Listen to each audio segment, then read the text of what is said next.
Hey everybody, Peter Zeihan here coming to you from the Chicago Lake Shore. Today's topic is China's difficulty in securing energy supplies from really about anywhere. The trigger for me for this one is something that happened a couple weeks ago. We had one of the regional chiefs of a group called TTP, the name is right here, also known as the Pakistani Taliban.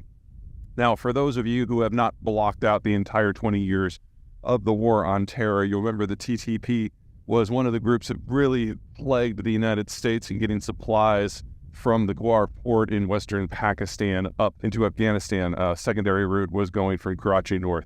TTP controls a lot of the countryside. A lot of western and especially northern Pakistan is dry to desert and rugged and mountainous. And so you can easily have a militant group that just snarls supply lines. Anyway, this guy a couple weeks ago said that he's perfectly willing to allow the Chinese to build their massive infrastructure project through Pakistan as long as his tribe gets 5% protection money, which, is kind of novel that he's got a business model like that. Anyway, he means it, and he's made it very clear that he and his people are willing to attack the infrastructure, the construction sites, and the workers. He made that very explicit in his statements, and it kind of leaves the Chinese reeling. One of the things that people forget about the Chinese is there's always this weird assumption in the West and China is that China is somehow different from all of the powers that have come before. And if you just introduce a new major power to the area, everyone's going to just buddy up to them because they're not what came before. And that's just never true. The Chinese generate just as much mal-feeling as everybody else, and they're seen as just another imperial power in most zones. And for the Chinese, this has always been more of a problem than it has been for the Western powers, because if you're Britain or France or Spain or any of the old imperial set, yes, there's always issues with getting access to energy, but you're relatively proximate to a lot of them. So, for example, if you're, say, just France, Algeria is right across the Mediterranean, as is Libya. Go around the bulge of Africa and you're in Nigeria. Or you can go over to Suez and all of a sudden you're in the Middle East and the Persian Gulf region.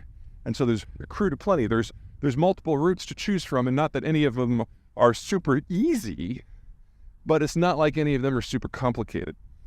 Even for the United States, back in the days before shale, when we had to import a lot, we could go from the West Coast to Southeast Asia. We could go south to Mexico and Latin America, or you go east to all those normal places in Africa and the Middle East. There were options. There were always options. And that meant that the United States, even if you ignore the fact that it rules the oceans, still had options for keeping the lights on. Chinese have never had that. By the time that China expanded to the point that it needed all the energy, Southeast Asia was already largely tapped. So they need to go around Singapore, by India, and into the Persian Gulf, where they have to deal with either the Iranians or the Saudis or the Kuwaitis or whoever else. And that's really been the only play. It has always been the only play. And that means they've had a hard time with security. So we're posting with this video a graphic that it was originally in my second book, Absent Superpower, that we've updated with more current data. This is the best data we have as of the point that COVID hit, because after that the data's it'll be a couple more years before we get post-COVID data that's any good. And it gives you an idea of just the scale, the volume, and the range that the Chinese have to deal with in order to get fuel. So starting west to east, you've got the Persian Gulf where they find themselves having to pick sides. Everyone thinks that they're going to go with the Iranians because the Saudis have traditionally been more pro-American, but Saudis export an order of magnitude almost more crude than the Iranians, not to mention that if you side with the Iranians, then you're going to have problems with the Kuwaitis or the Qataris or the Omanis. There's no clear answer here, except for to try to replace the United States as the dominant power within the Persian Gulf, and the Chinese absolutely lack the military reach to do that. Then, assuming they can get past all of those local problems, they have to get by India, which I don't know if you've been following the news, but for the last 80 years, the Indians and the Chinese haven't much cared for one another. And while the Indian Navy is not great, the Indian Navy operates by India. And so there's nothing that the Chinese could do if it came to a fight to protect their civilian shipping there. Then they have to get by Singapore, which is a tight American ally, and each even maintains a berth for American supercarriers. They go within range of the missile systems that the Australians have. They go by the coast of Vietnam, who hates them so much. They go by the Philippines, which is another U.S. ally. And if you want to get into northern China, you now have to go by Taiwan. And again, if you haven't been following the news, Taiwan and China don't get along very well. And this whole time, you have to deal with both the American Navy and the Japanese Navy, which may have fewer ships, but they have longer range and more lethality. So there's no solution here on the water. The hope with Pakistan is that eventually you can build an infrastructure corridor from Pakistan up over the mountains and into Western China, where you can at least bypass those latter series of obstacles. The problem here is that running a pipe up and over mountain passes is really, really hard. That's why no one does it right now. And now if you've got local terrorists that are just deciding to blow everything up, it's just one more problem. So if there was an easy solution here, it would have been found decades ago, but there's not, which means that China remains the most vulnerable power of all of the major powers throughout human history.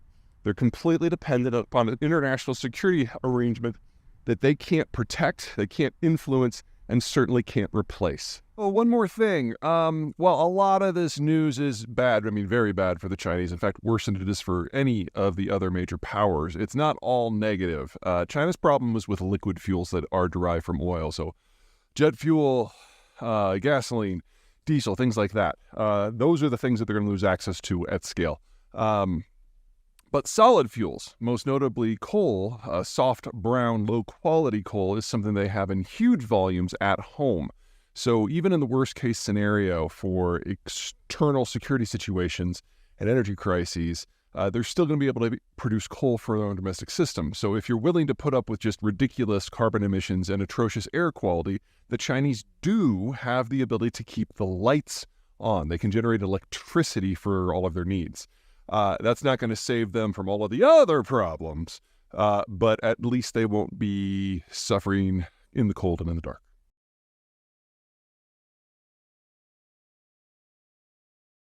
Condos in the country. There's enough spare housing to put up everyone in the Western Hemisphere and everyone in Europe. So the market value of those, assuming they were put together correctly, open question, is probably only about 10% of face value.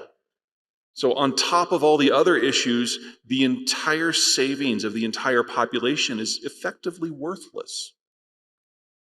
When you hear that in this side of the world, it looks like good news for North America or the whole continent, but maybe not. Well, yeah, we haven't even finished with the things that are wrong. Continue. Let's talk about the government. Okay, Chairman Xi has the strictest cult of personality we have seen in human history. It's much worse than what we saw under Mao. Honestly, it's like Caligula levels of crazy at this point. He has purged everyone from the system who is capable of function. He spent his first 5 years getting rid of all the local leaders that were competent. He spent his second 5 years getting rid of the two cliques, Jiang Zemin and Hu Jintao, that put him in power. And he spent the last 3 years going through academia and the business community to make sure there would never be a challenge. And in part of that, they've stopped collecting, not that they're not publishing, they're not even collecting data on things like land sales and the bond market and political biographies and college dissertations. He's made sure that no one can rise to theoretically challenge him. And I think the best example that I can give you of just how stilted everything has become is that stupid weather balloon from a few months ago. The thing was roughly 120 meters side to side, and it was dangling something about the same size as an Embraer jet. You guys know Embraers, those little commuter jets that have 2 seats on one and one on the other, and they're absolutely cramped and tiny unless they're dangling from a freaking balloon. So, I mean, I was obviously a spy platform. I had generally the same response that President Biden did. Neither of us are balloon experts. We're like, okay, it's crossing in from Canada. Thanks for that, by the way, Canada. Let's shoot it down and see what we're dealing with.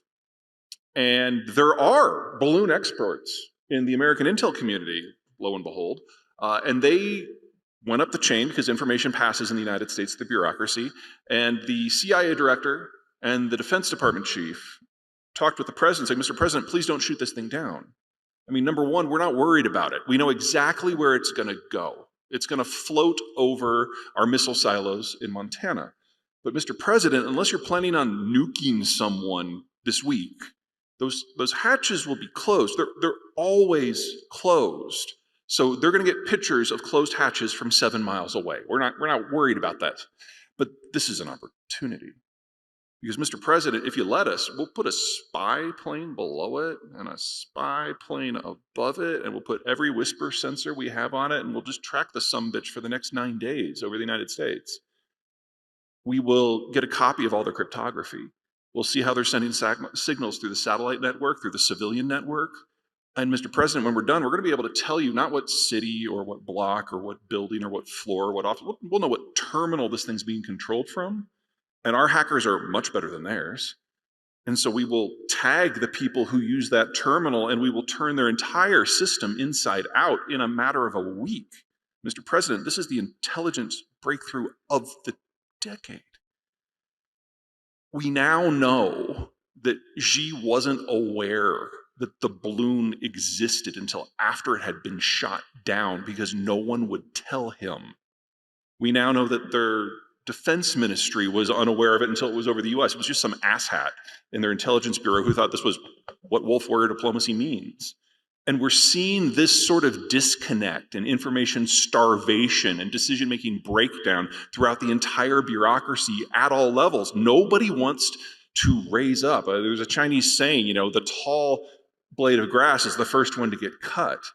And since Xi has gone on such a bureaucratic purge for 13 years, there's no one left who will speak any truth to power. And so he's making decisions in a box. And the result is going to be state failure. The question is whether that happens in the short term or because of insurmountable problems because of the demographic situation or the debt situation.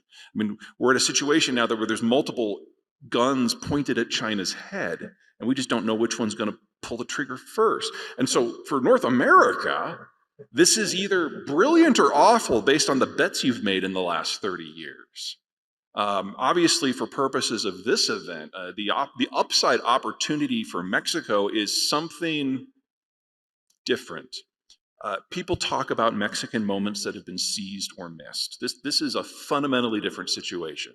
Because we're talking about in the next 6 years, there is an opportunity here for an overhaul of Mexican infrastructure and then all of the system changes that would come from that would allow Mexico to have a Korean-style growth spurt that would last 20 to 30 years. You're talking about the ability here to completely overhaul everything about this country. In the United States, it is only going to generate the fastest growth in our history. That's all it's going to do. That's pretty good. If you do nothing for this, you'll have that too. But that's not being very ambitious. There are challenges. They're all manageable. There are things that need to be done, but none of them are secrets. And the bottom line is, if we want stuff, we're just going to have to make it ourselves. That's inflationary. It's going to be expensive. It's not in a straight line. It's going to be awkward. We're going to have to do things differently. But this is a really good story. Because even if we botch it, it's still the fastest growth we've ever had. I can live with that. But there are other regions that can also use this as a momentum. Southeast Asia. Southeast Asia looks pretty good. Southeast Asia has the advantage of a stable demographic structure, much like Mexico, and better than the United States. And they've already kind of started down this path in bits and pieces, so the Thais are pretty good at the mid-level tech stuff, same with the Malaysians, especially on the manufacturing side as opposed to design. Vietnam has overhauled their educational system more than any other country in the world, and the new estimate is that 40% of their college grads are STEM, which is just obscene. That's like 3 times the country in second place. So a lot of these pieces are in place, but they've got a couple of things working against them. Number one, there's no integration physically among the Southeast Asian countries. So anyone else who has a card to play can kind of put themselves in there. In addition, the the population growth system there is stalling. They have at least a couple of decades yet. I don't mean to suggest that this is anything like what's going on in Italy or Germany, and certainly not like China.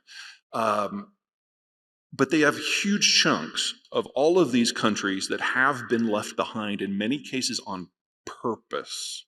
Now, I realize that southern Mexico has been left behind here, but it's not like everyone set out to make that happen. So the degree of internal stress in a lot of these countries is extreme. Northern Thailand is a world apart. Eastern Malaysia is a world apart. The vigorous discussions between northern and southern Vietnam are a world apart. And then Indonesia it might as well be on its own planet. It's not that I think these countries are going to do badly, but they can't act as a unit. And ASEAN is a political talk shop, not really an economic union.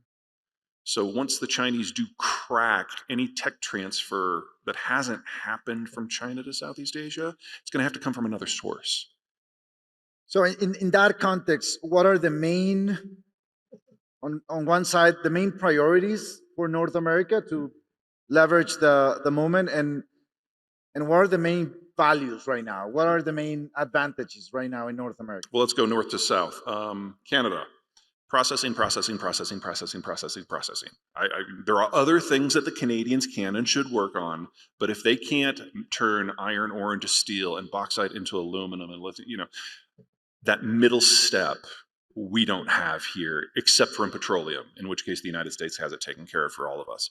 So that's the easiest lift and the greatest need overall. For the United States, it's going to be capital. One of the things that we're seeing is we're going through a demographic transition too. Our baby boomers are already half retired. And the 10 years before you hit retirement is the richest you'll ever be. And that decade, the financial assets of people in that 10-year period, 55 to 65, that's 70% of global private capital. And America's baby boomers have already liquidated half of it because they're half retired. And the same has happened in Europe, and the same has happened in Canada, and the same has happened in Japan. So this cheap capital era that we've all bathed in for the last 15, 25 years, it's gone. We've seen capital costs triple in just the last 3 years. They're going to be more. And they're going to triple again in the next 3 because the baby boomers are not done retiring. And so having a reform process for the capital structure to keep as much of it going as possible, and honestly, it really doesn't matter how we pull that off. The Inflation Reduction Act is trying to do that for green tech, for example. But going from 0% capital costs to something closer to 1,000 basis points in 5 years, that will hurt like hell. But we've got the consumption and we've got the infrastructure. We've got a great start on the industrial supply chain system. For Mexico, okay, so here's the thing. Okay, where are my northern Mexicans? You guys have done a great job. You're going to do more. Good for you. This isn't about you. Where are my central Mexicans? Interesting. Okay. The success of NAFTA as regards northern Mexico isn't an American story. It's a Texan story. About 80% of American-Mexican trade is based on the relationship between Texas and northern Mexico. That's the integration. That's the back and forth for manufacturing, for aerospace and automotive and all the rest. 80% of that traffic is by truck. It's a successful model. It works. Do you think you can double it? Enter central Mexico. It's got twice the population. It's got the free labor availability. It just lacks the infrastructure. And since you're not going to drive 1,500 extra miles one way in a truck to integrate Houston with Mexico City, you have to have a heavy rail multimodal system. And right now, you don't have that. There's only 3 north-south corridors in the entire country. None of them make it this far south, and none of the 3 are integrated. So Mexico needs to go through the greatest infrastructure build-out in the country's history in order to link up the 60 million people in the center to the rest of the continent. And if you pull that off, everything else will take care of itself. Because once you provide the transport corridor, small businesses can pop up everywhere, and foreign investors know what the rules of the game are and where to go. They can look at Greenfield, they can look at Brownfield, they can look at the universities. Right now, they don't have the opportunity. So if you can pull that off, Hot damn. And you're talking about... Is there another plan B No, option? there's not. I mean, again, plan B, where we just kind of let it happen, still results in massive industrial spending and expansion and the fastest economic growth in your history. Plan B, failure, still looks pretty good. But the potential here for complete systemic overhaul is not hard. This sort of opportunity has never been presented to the United States. It has never been presented to Canada. It was presented once to the Germans. Oh, and wow, they found ways to screw that up. When was that? Just before World War I. Yeah, it got a little ugly. Talent and migration. Sure. Can that, in this hemisphere, in this continent, migration as is happening right now, the flows of people, right now, many people see that as a crisis. Others see that as an opportunity. Can that movement, I mean, it's not just the movement of people from this continent, south to north. There is a lot of people arriving from other continents to this continent.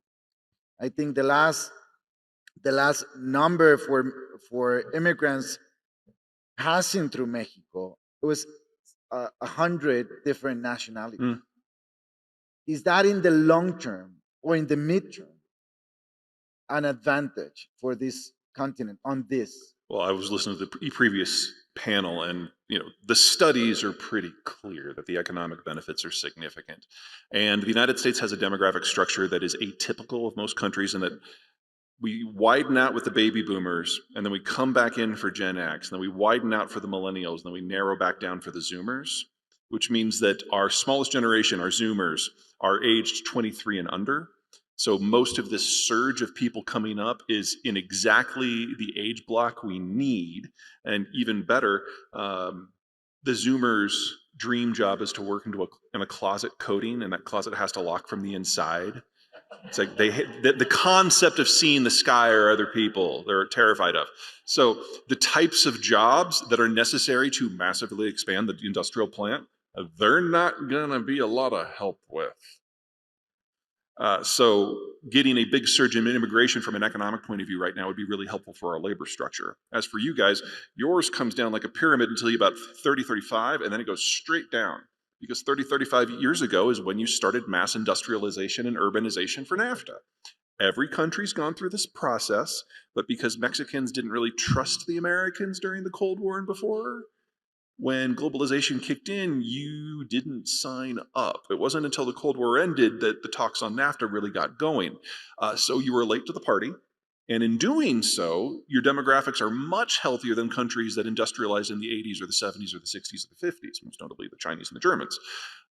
That's bought you a lot of time. That means that in 20 years, it's going to be in a bad shape. If things keep going the way they are, exactly. Now, if you age at your current rate, you will not be in a German-style dissolution, because this is their last decade too, until the 2080s. There's time to figure some of this out. But the sooner you do it, the less you have a backpedal. And so having the opportunity here to tap some of that northward migration for your own purposes, there's not a whole lot that I agree with your current national government on. That's one of them. That's a policy that I think is relatively well thought out, which I never thought I'd say about EMLO. We talk a little bit about the difference between millennials in US and Canada and millennials in Mexico, and Zoomers in the US and Zoomers in Mexico. Can you explain a little bit about that? Sure. So millennials in the United States were the children of the boomers, and they were raised to be told that they were special, and they didn't keep track of the score at the soccer match. And they could live in the basement as long as they want. They can go get that art history degree. Most of the stereotypes about American millennials are true. The data really does back it up, but only for half of them. The other half have always worked their asses off. But the defining characteristic vis-a-vis Mexican millennials is that American millennials were raised in an already heavily developed technocracy. Most of them have never had a rotary phone, if anyone here remembers those. And so they are heirs to the empire, if you will. Mexican millennials built the damn place. Manufacturing is in your blood. And while I realize that the workforce is evolving, millennials here are a much larger chunk relative to the population, and very clearly going to be large in charge of the Mexican system for the next 30 years. Our millennials are constantly going to be wrestling with our other generations. Your Zoomers, like our Zoomers, were raised in a more advanced society, and they're still finding their way. And they're now at that intersection of manufacturing and tech. It will be very interesting from my point of view to see how your Zoomer generation adapts to this shattering of a lot of what's going on in the world. Because tech products, especially electronic products, are going to be the product set that's going to face the greatest disruption over the next decade. East Asia excels at that sector because it's a differentiated labor force. And you've got the high-tech stuff and the systems on the chips and the semiconductors that come from places like Korea or Japan. You've got the wiring that comes from a place like Indonesia. You've got the special coatings that comes from Malaysia. You've got the design work out of Singapore. You've got the middle manufacturing in Thailand, and it's typically, assembled in a place like China. You've got 13, well, really 11 different major buckets of skill sets and price points. We have 2. So we can't just pick up electronics manufacture and drop it into North America without substantially changing the way it's done. Now, if you had asked me 5 years ago how we were going to do that, I'd say I have no clue. I still have no clue. But we've had an example during COVID that gives me a lot of hope. Back when NAFTA was being negotiated, most of the textiles consumed in the United States were made in the Northern Appalachians, specifically Tennessee and Kentucky. And it was all done by hand. It was all machine shops, sewing machines, small armies of women typically. NAFTA, by opening up the market, transferred that industry wholly to Mexico. And then the World Trade Organization in 2001 picked up the whole industry and moved it wholly to China and India. Well, when COVID happened and everything shut down, all of a sudden in the United States, we didn't have clothes. Well, that's a problem. So we innovated our way around it. And we took technology that had been lying on the table for 15 years already, and we started setting up these massive facilities in North Carolina that were a hectare each that had a staff of 2, a software engineer and a mechanic. And we now have these facilities that will take raw cotton, clean it, turn it into thread, weave it into yarn, weave it into cloth, cut it into panels, sew it into clothes, even do some basic finishing work. And the per item end product cost is lower than doing it with seamstresses in Bangladesh. And this happened under the Trump administration. The point is, we're going to find out a lot of things are possible once we realize that if we don't, we won't get those things. And we're going to have to do that throughout the continent, and we don't know what the price point for that is going to be. And thank God the US and Mexico are stapled together at the hip, because we're going to need one another, or we won't have stuff. Let me ask about complementarities between the 3 countries. Mm-hmm. In the case of the millennials, for example, looks like there is a complementarity. They're different, the generations are different, and they can produce different goods, and that's a complementarity. But there are others, right? Like agriculture, it's the food production in North America is super complementary. Is there more complementarities that you see in North America? Well, the United States has cracked the code on shale, and at current levels of production, we have at least another 60 years of oil and 300 years of natural gas. So 300 years of we stopped looking 10 years ago because it just got silly. The big push over the last several years has been kind of to launch what they call the shale revolution 3.0. So 1.0 was the gas and the oil, 2.0 was refining and chemicals, and 3.0 is to take the refined product and the chemical processes that come out of that and turn it into medium manufacturing. So until now, once we make the ethylene and the specialty chemicals, we usually ship it to a manufacturing destination. More and more of that is staying behind. And since we need to massively increase the industrial plant, hooray, because that's what you're going to use for that. this is going to sound awful. Please don't take this offensively. You guys are no good at processing. We need the Canadians for that. Yeah, because they have a very large chunk of land and a very low population. And some of the provinces, especially once you get beyond Toronto and Ontario, are desperate for finding a new foothold. And they're in an environment a lot like Mexico, where there's an opportunity here. Because the Chinese right now do all the processing, but have very little of the ore. The ore exists in places like Brazil and Australia and Canada. So if you have the right mix of policies, you can turn a place like freaking Manitoba has lithium and platinum, but they don't produce it. They probably will now. So we're going to have to get used to prices for a lot of these raw inputs going up until we can get the processing knocked out of the park. Energy is a good example of what this will look like 10 years from now. Because we've went in the United States from having some of the most expensive fuels in the world to now having the lowest cost and highest quality because of that industrial build out. We're going to have to do this in sector after sector after sector after sector. The other things that the Canadians have figured out that the Americans have unlearned is there was a realization about 15 years ago, 10 to 15 years ago, by the Harper government that Canada was on what we would now call a Chinese-style demographic bomb track. And so they massively, massively expanded immigration.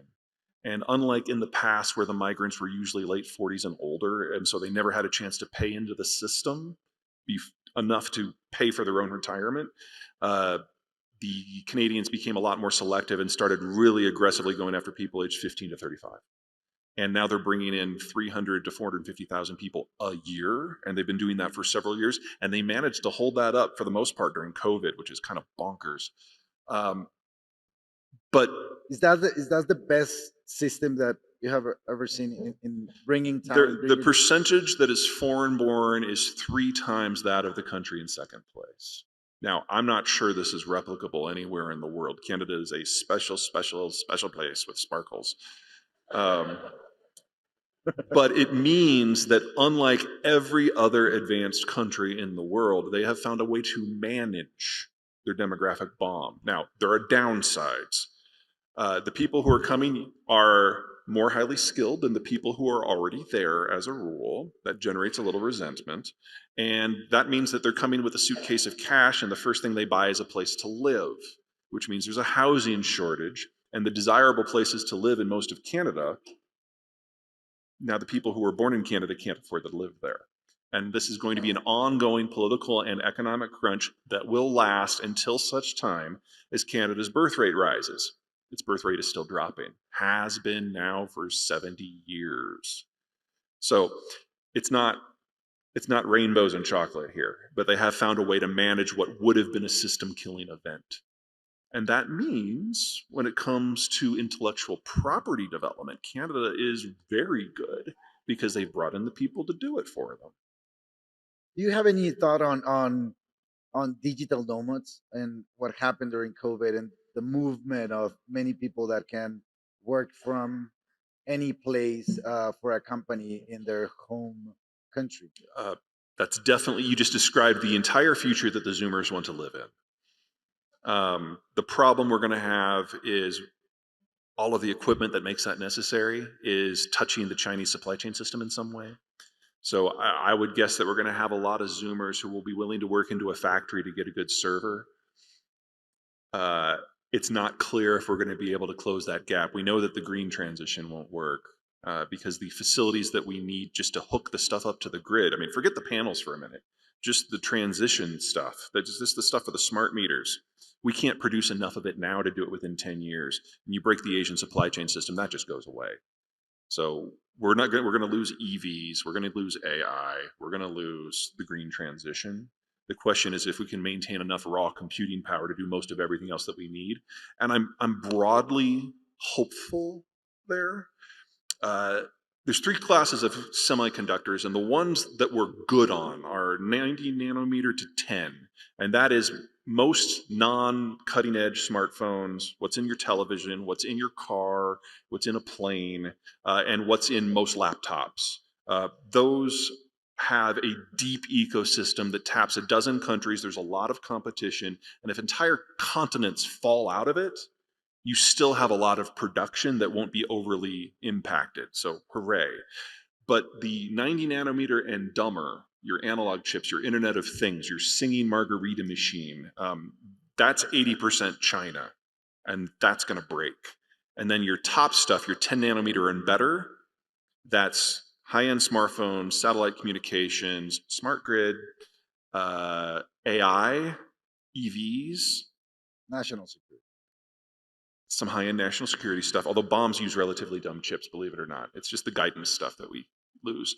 That's Taiwan, and that makes it sound a lot simpler than it is, because there's all comes from one country, yes, but the facilities that do the fabrication, they have 9,000 companies spread around the world that contribute to the supply chains that allow the fabrication facilities to not just be built, but to operate. And if you peel off one of those countries, the whole thing stops. I'm most concerned in that regard about the Germans. So we're going to have to rebuild that ecosystem elsewhere, because for most of those companies, they make one product that they sell to one customer, and they have no competition on the global scale. And there's like 12 people who have been working on it for 30 years, and they're the only 12 people in the world who know how to do it, and they can only do it as a team. So it's like, yeah, they have a sick day, the company shuts down. That's not stable. And that is all AI. So we're going to have to rebuild that, and that's going to take a decade. Let me ask you about national security. Tomorrow we're going to have a panel on ally shoring, this concept, but we have also friend shoring and obviously near shoring, that it's proximity. There are some industries that are more, let's say, driven by factors on national security, like semiconductors. But my question here is, Mexico looks like a good friend for the US, a good neighbor. We produce good for the US and for Canada. There is an agreement. But are we allies? No. Who are the allies? Well, and how the United States has very few allies anymore. In the post-Cold War era, things got slimmed down. I mean, if it wasn't for the Ukraine war, we probably would have ditched the Europeans for the most part. But in terms of firm allies that we actually trust, Australia, if it doesn't involve anything too sensitive, New Zealand, doesn't involve anything too sensitive, Canada, the United Kingdom, Singapore, and Japan bought their way in. And that's it. India? No? Oh God, no. No, I mean, no offense to the Indians. They do some great work, but no. The whole idea of an ally is you can tell them your deepest, darkest secrets as you uncover what those deepest, darkest secrets are. And when we tried that with Mexico, we lost a lot of DEA agents. So no, not an ally. Friend, family, solid things. I'm not saying that there's not a relationship there. It's just not an ally. But, to be perfectly honest, by that definition, the Germans really aren't either. French are hit and miss. Should Mexico follow that path and look? I can't answer that for you. That's a decision. I mean, Mexico knows what it's like to be on the wrong side of the United States. It's not a pretty place to be. Mexico knows what it's like to be on the right side of the United States. That's not always a pretty place either. We're moody. But the United States has some very real security concerns, as involves the border in places south, and how we define those in our own heads evolves with the times. And right now, we are at a point where our entire political system is up in the air as the parties move around and the factions shift. We've been here before. This is our 7th rearrangement. One of those rearrangements involved the Mexican-American War. I'm not saying that that's how this one's going to end. I'm just saying that when America's political pole stars are reevaluated, we go in a different direction. And right now, today, both unions and the business community are no longer part of the political conversation. That makes it a really awkward start to any sort of meaningful conversations between Mexico City and Washington, because our relationship is business. And if labor and business is not even in the room, then all of a sudden all these other issues that you're not used to hearing coming from the trade representative and the president are dominating the conversation. So you're hearing more about the green transition, regardless of whether or not it's appropriate. You're obviously hearing a lot about migration and border security, and we are real close to having a fight about fentanyl. So we have 2 more minutes, and I want to talk about politics in the U.S. next year. Oh boy. Understanding minutes. that we are going for a tequila, so you can talk about that Get at the the end. longer version, sure. What will happen in 2024? Okay, so the biggest impact that Trump has had on the American political scene, because remember, he came in during this period when everything is being reshuffled, is he attracted Mexican Americans, Hispanic Americans, more heavily on the Cubans than on Mexicans, into the Republican coalition. He broke the unions out of the Democratic coalition, but he drove away business voters, fiscal conservatives, national security voters, and law and order voters. And so he's got a social conservative core that is very powerful, but doesn't have the numbers necessary to win elections at scale. And because of that, he has to get the independents. But last year when we had our midterms, something happened that had never happened before. Midterms, usually the independents don't show up at all. And if they do show up, usually they vote for whoever they voted against the last time. They're very fickle. They have buyer's remorse. And in exit polling, over 80% of American independents who showed up for the first time in a midterm said they